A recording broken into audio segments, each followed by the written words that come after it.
Boa noite, queridos irmãos.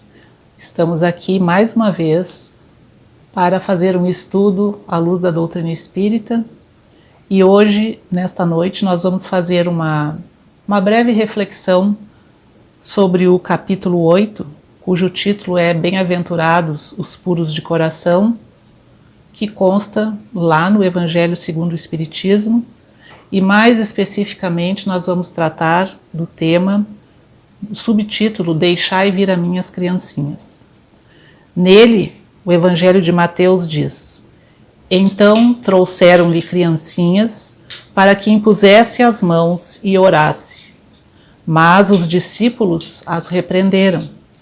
Jesus, porém, disse: Deixai vir a minhas criancinhas e não as impeçais, pois dela é o reino dos céus.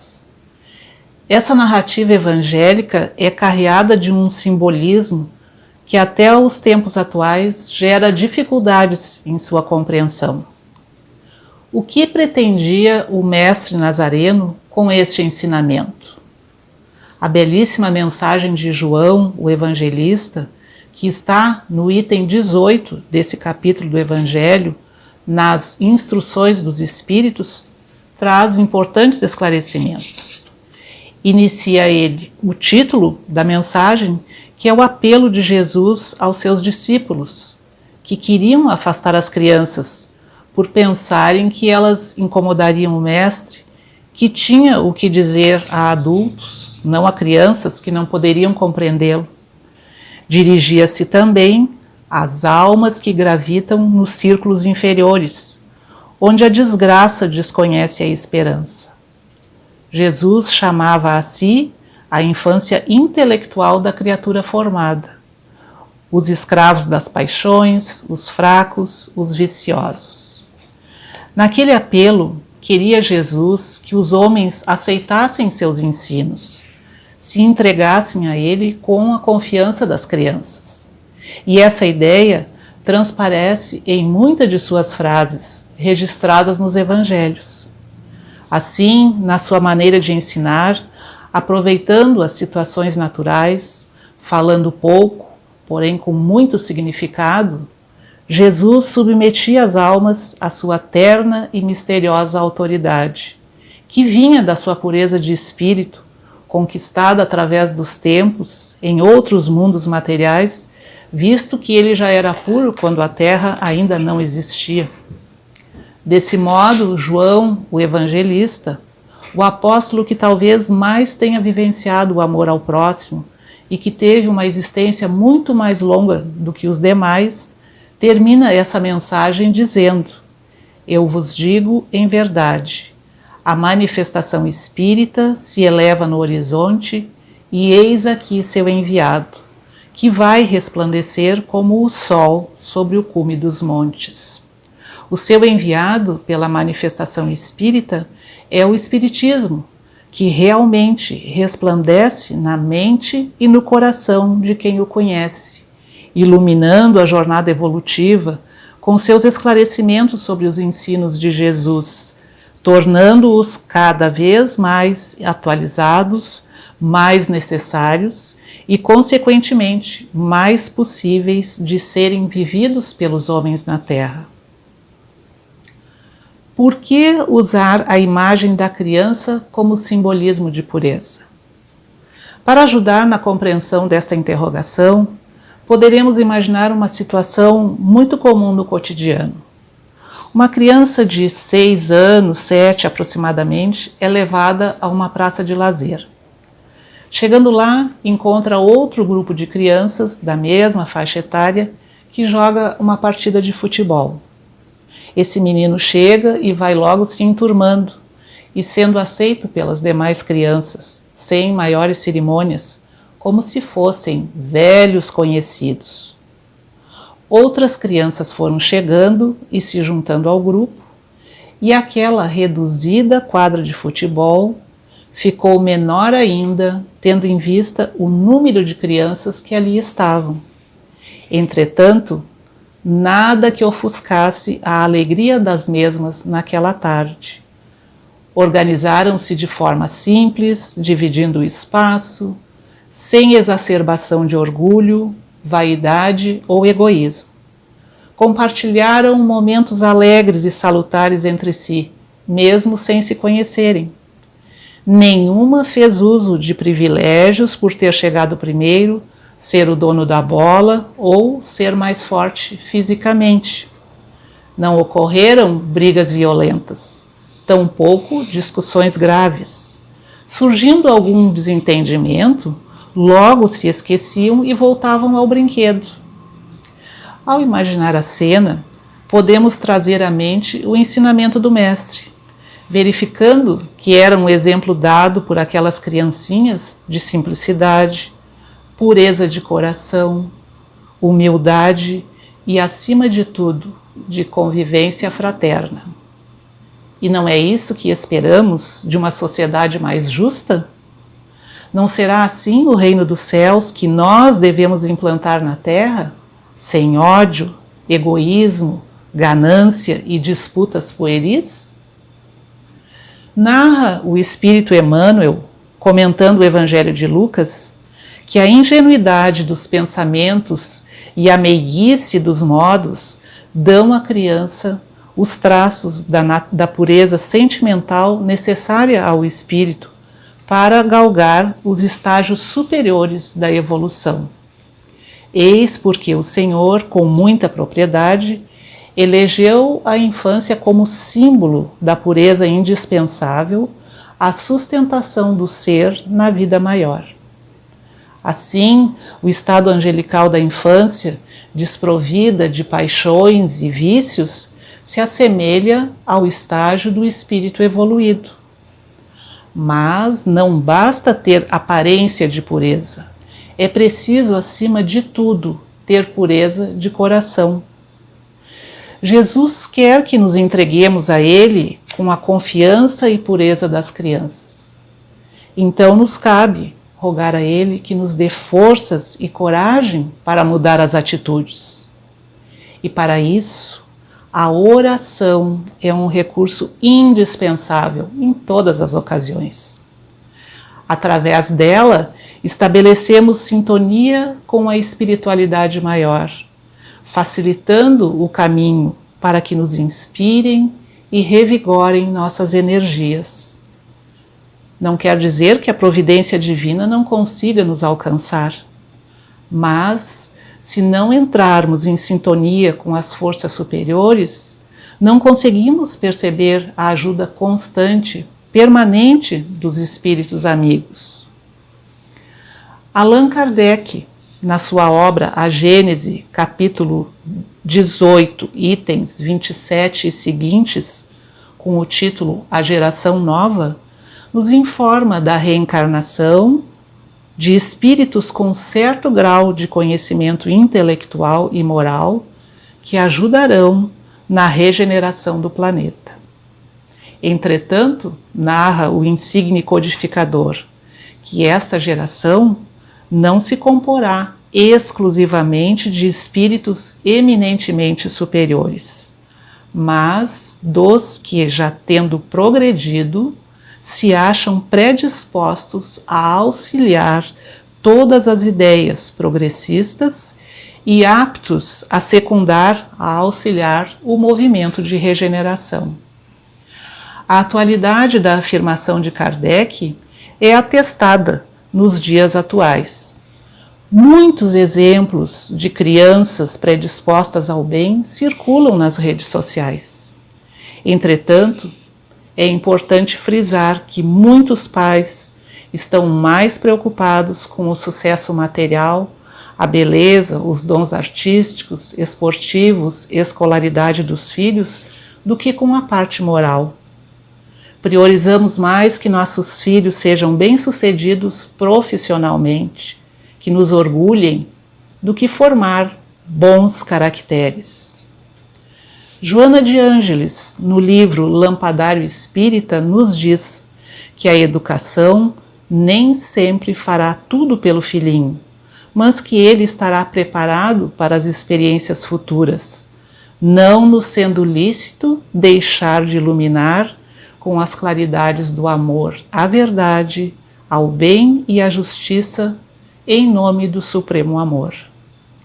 Assim, importantíssima a educação das crianças em todos os sentidos, principalmente em moralidade. Emmanuel esclarece que a recuperação da mente infantil para o equilíbrio da vida planetária é trabalho urgente e inadiável, que devemos executar se nos propomos alcançar o porvir com a verdadeira regeneração.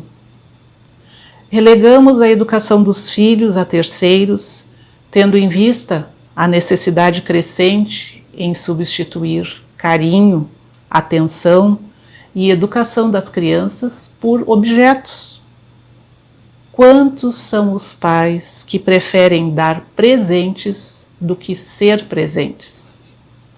E aqui nós lembramos da necessidade da evangelização, e não só das crianças, mas também da evangelização dos pais, pois um cego não pode guiar outro cego. Tem uma passagem de uma mãe que está com um filhinho de 3 aninhos e pergunta ao Chico Xavier qual a idade ideal para iniciar a evangelização. Ao que o Chico responde: "Ah, minha filha, já está atrasada 3 anos, pois a educação do espírito começa ainda no ventre da mãe."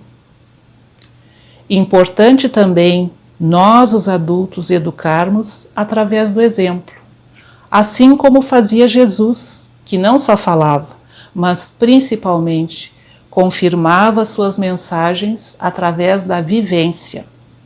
Esta é a melhor pedagogia para com os menores, pois eles nos observam em tudo. Emmanuel diz que os pais são representantes de Deus para as crianças. Então vejam a nossa responsabilidade. Ainda Emmanuel, em o livro Pensamento e Vida, esclarece que o coração de uma criança é urna preciosa a incorporar-nos os reflexos, e o cérebro é como uma lente fotográfica, representada na mente infantil por espelho renovado, em que se conjugam visão e observação, atenção e meditação por lentes da alma, observando, absorvendo os reflexos das mentes que a rodeiam e fixando-os em si própria, como elementos básicos de conduta. De forma objetiva, a criança assimila muito mais nossos atos do que nossas palavras. Por isso é que se diz que a palavra convence, mas o exemplo arrasta. É assim que, para aquelas crianças que são entregues à nossa guarda, devemos desde cedo, através dos nossos exemplos, traçar-lhes noções de justiça, trabalho, fraternidade e ordem, habituando-as à disciplina e ao exercício do bem, acolhendo-as com muito amor, sem furtar-lhes o período da infância. A doutrina espírita ensina que somos seres de muitas épocas. Todos já vivemos muitas vidas. Todos, indistintamente, fomos criados simples e ignorantes. É através da reencarnação que vamos nos depurando, conquistando a pureza do coração. Consiste ainda a reencarnação no valioso recurso concedido pelo Criador para educarmos as nossas almas e a dos pequeninos também, pois o nosso destino é alcançar a verdadeira felicidade. Por isso Jesus pega a criança como exemplo, pois a infância é um estado de humildade, onde todo recomeço requer essa virtude. O espírito nessa fase está no melhor de si mesmo, da sua capacidade de amar, do seu desejo de aprender. É por isso que nós chamamos, a idade dos porquês. Essa fase é a primeira etapa da função educativa da reencarnação, como nova oportunidade de reconstruir sua personalidade. Daí enfatizarmos a importância da educação que devemos dispensar à criança. O espírito, nesse período inicial da sua nova encarnação, traz consigo toda aquela bagagem que está adormecida, com suas potencialidades a desenvolver. Nisso reside a misericórdia divina. É a bênção do recomeço, nova oportunidade de progresso e que não está restrito só às crianças. Nós também, os adultos, podemos e devemos recomeçar, mudando as atitudes, procurando crescer espiritualmente. Então, sempre é tempo de recomeçar. O progresso surge da sucessão constante de labores variados em todas as frentes de atividade humana. Um esforço acompanha outro. Um objetivo mais aperfeiçoado modifica os movimentos da criatura. Vida após vida, geração a geração, a humanidade caminha, recebendo luz e burilamento. Toda a vida futura, no entanto, depende inevitavelmente da vida presente, como a colheita próxima se deriva da sementeira atual. A infância significa, por isso, as vibrações da esperança nos dias por vindouros, muito embora a fragilidade com que se caracteriza. No período infantil, encontramos as provas irrecusáveis de que as almas possuem, no âmago de si mesmas, as condições potenciais para a angelitude. Urge, pois, que saibamos viver com a simplicidade dos pequeninos, na rota da madureza, renunciando às expressões inferiores do egoísmo e do orgulho, da astúcia e da crueldade que tantas vezes se nos ocultam nos gestos de generosidade aparente, de nobreza somente exterior. No reino de Deus, ninguém cresce para a maldade. Sejamos simples, vivendo o bem espontâneo. Observemos, portanto, em nós os sinais positivos que conservamos da infância, como índice de valores morais para a excursão monte acima. Devemos ser criança em relação ao mal que perturba e fere, realizando a maturação dos nossos sentimentos na criação do amor puro, porque somente no amor puro encontraremos acesso para a eterna sublimação, a que todos estamos fatalmente destinados. A criança é o futuro, e os homens de agora serão as crianças de amanhã no processo reencarnacionista. Portanto, o trabalho redentor da nova era há de começar na alma da criança. Mas é indispensável organizar o programa de amanhã. É por isso, talvez, que Jesus, por mais de uma vez, deixou escapar o sublime apelo: deixai vir a mim os pequeninos. Não observamos aqui tão somente o símbolo da ternura. O mestre não demonstrava atitude meramente acidental junto à paisagem humana aureolada do sorriso infantil. Aludia, sim, à tarefa bem mais profunda, no tempo e no espaço. Sabia ele que durante séculos a grande questão das criaturas estaria moldada em necessidades educativas. E com muita propriedade o Cristo exclama: deixai vir a mim, e não simplesmente vinde a mim. Sua exortação divina atinge a todos os que nos encontramos nos quadros evolucionários da Terra. Constituindo a infância a humanidade futura, reconhecemos ao seu lado a região de semeadura proveitosa. Desse modo, a par do esforço sincero de quantos cooperam pelo ressurgimento da concórdia no mundo, voltemo-nos para as crianças de agora, cônscios de que muitos de nós seremos a infância do porvir. Organizemos o lar que forma o coração e o caráter e a escola que iluminará o raciocínio. Estejamos igualmente atentos à verdade de que educar não se resume apenas a providências de abrigo e alimentação do corpo, que é perecível. A terra em si mesma é asilo de caridade em sua feição material. Alguns de nós até lembramos de prestar assistência à infância desvalida, mas são sempre raros os que sabem oferecer o abrigo do coração, no sentido de espiritualidade, renovação interior e trabalho construtivo. Ao oferecer o alimento que nutre as células orgânicas, não esqueçamos a alimentação espiritual, imprescindível às criaturas. Se olharmos com atenção e interesse ao redor, veremos que existem pessoas com problemas muito piores do que os nossos, que surgem esperando o nosso socorro. O Espírito Emmanuel, na psicografia de Chico Xavier, traz uma mensagem que consta no Livro da Esperança, cujo título é Companheiros Mudos, onde nos diz que esses companheiros de romagem terrena comparecem a centenas, aqui e ali.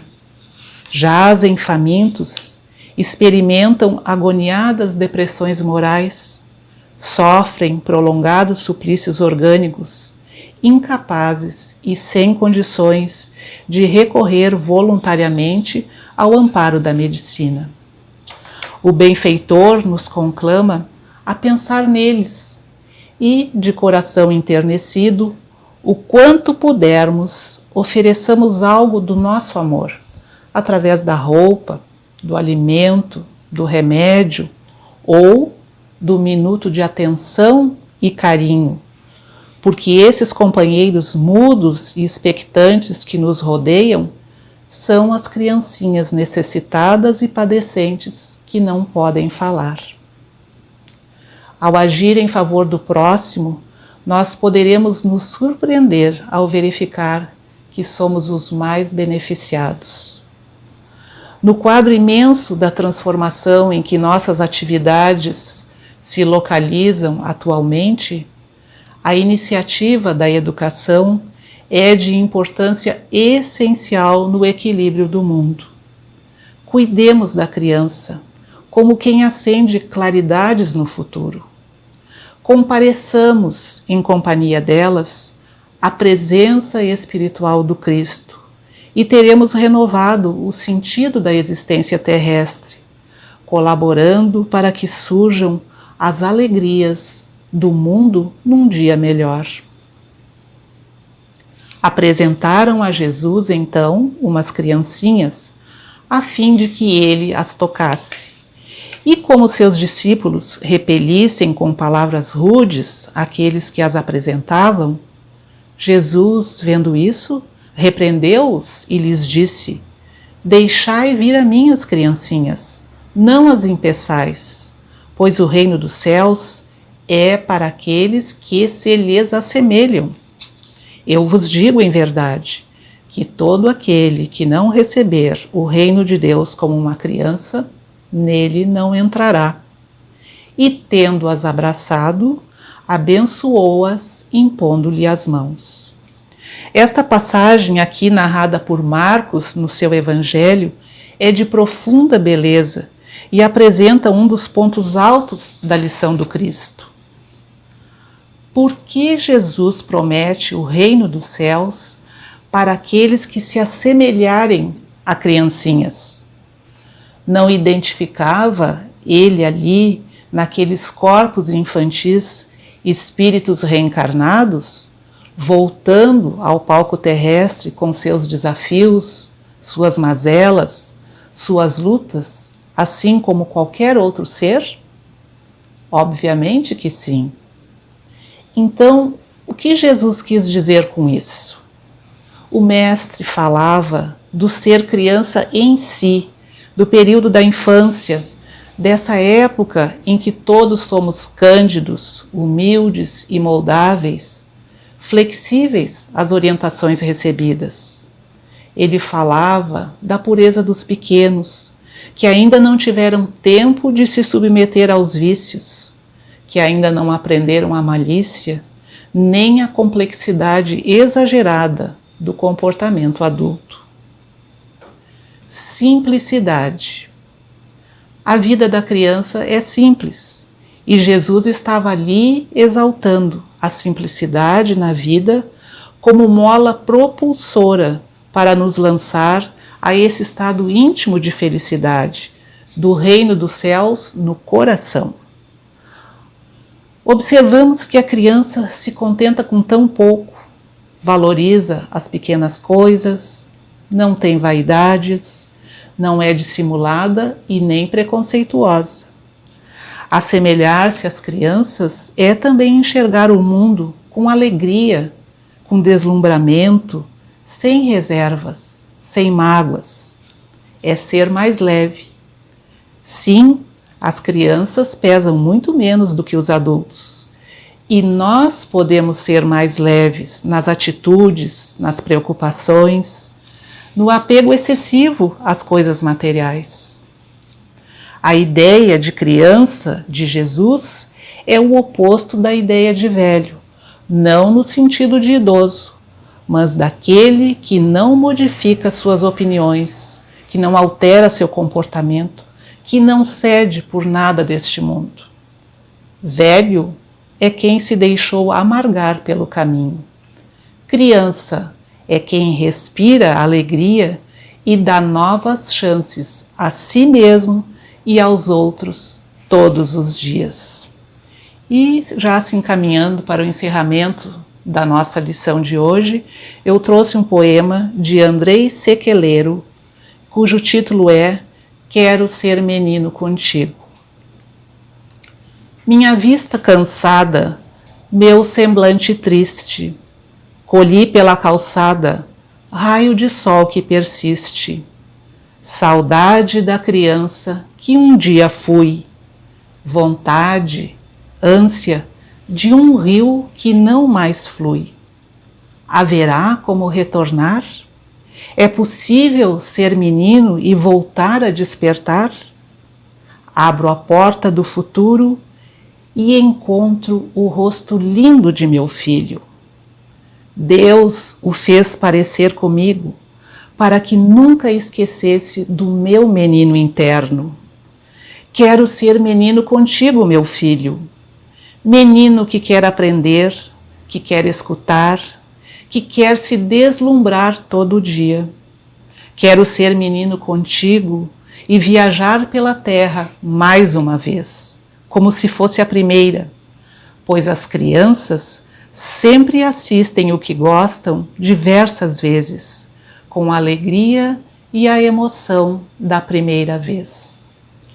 Então, meus irmãos, finalizamos essa nossa conversa, esperando que cada um de nós possa fazer uma séria reflexão acima desses ensinamentos luminosos que o Mestre deixou para nós, nesse livro que é o nosso roteiro, a nossa bússola, o Evangelho segundo o Espiritismo. Que possamos então, nessa noite, meditar, procurar despertar essa criança adormecida que todos nós temos e que podemos, imitando os pequeninos de hoje, elevar os nossos braços com confiança até os braços de Jesus, pois que o Mestre já está nos esperando há mais de 2000 anos. Boa noite.